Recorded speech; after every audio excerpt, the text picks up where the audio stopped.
and welcome to an interpretation of the Tao Te Ching. My name is Andrew. In this video we will be discussing Chapter 7. In this chapter we'll find more guidance on how to lead a virtuous life, the life of a master. First I will read the entire chapter, then I will address each of the two sections in turn. The Tao of heaven is eternal, and the earth is long enduring. Why are they long enduring? They do not live for themselves, thus they are present for all beings.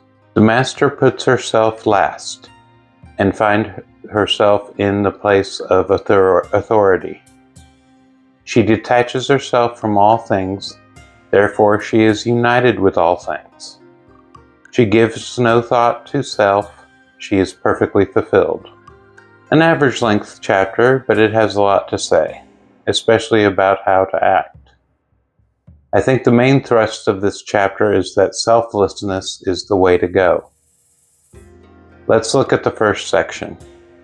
The Tao of heaven is eternal, and the earth is long enduring. Why are they long enduring? They do not live for themselves, thus they are present for all beings. So the Tao of heaven is eternal. It is never ending. This harkens back to Chapter 6 a little bit. The spirit of emptiness was mentioned. It is immortal. It too is eternal.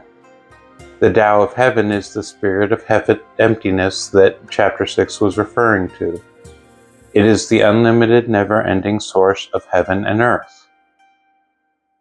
The earth, being long-enduring, is an interesting statement.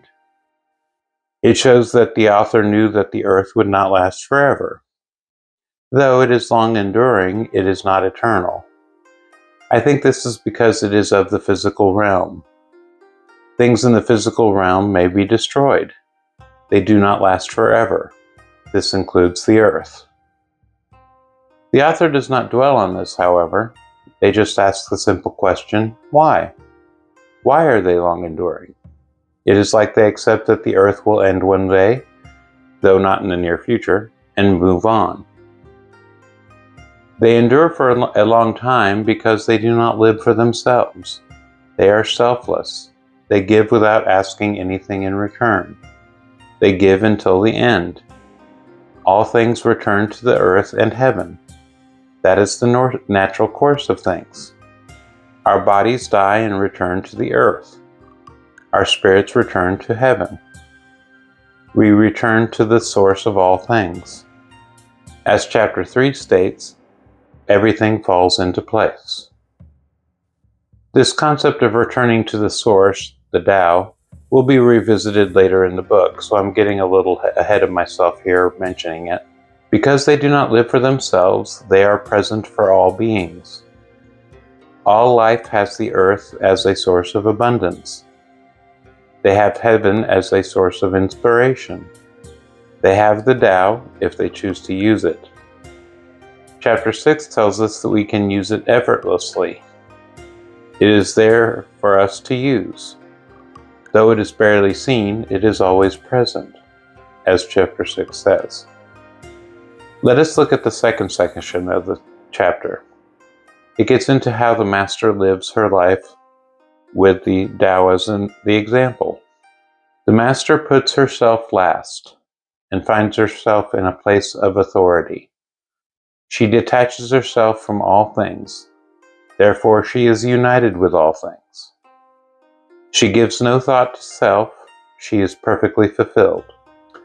Being first because they are last, that is how the Master approaches things. The Master puts others before themselves. They are like heaven and earth. They do not put themselves first. They put all others before them. They are last. By putting themselves last, they become more like the heaven and earth. They are like the enduring source, which is first. She finds her in a place of authority because people recognize the Master as being like the source. They give her authority because she provides for others before herself.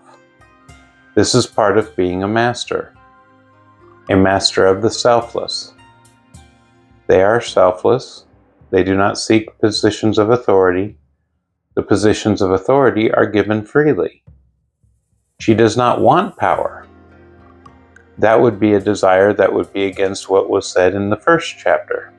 As it was stated in chapter 2, she detaches herself from all things. She has without possessing. She does not hold on to people or things that do not need to be there.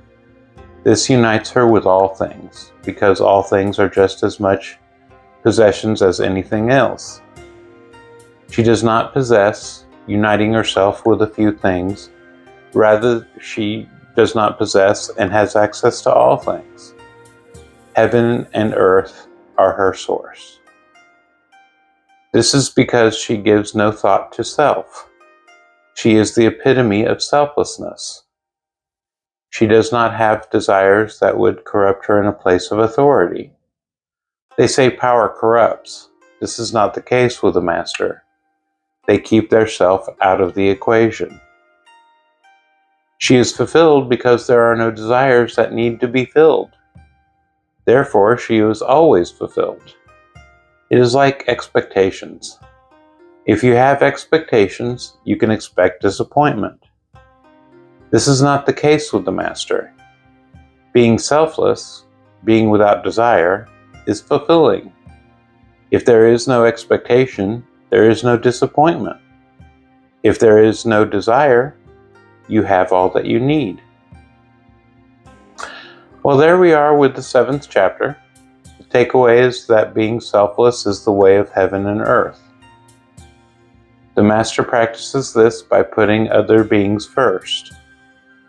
They think not of themselves, thus they are also given authority. As always, I would like to finish by pointing out that these interpretations are my own. I come to these interpretations because of my life experiences and thoughts. You may have a different interpretation of the text. That is wonderful. Form your own thoughts on the passages in these videos. Mine may guide you. You may think they are complete rubbish. That is fine as well. These thoughts are just a starting point. I would like you to share your thoughts in the comments for this video if you would like.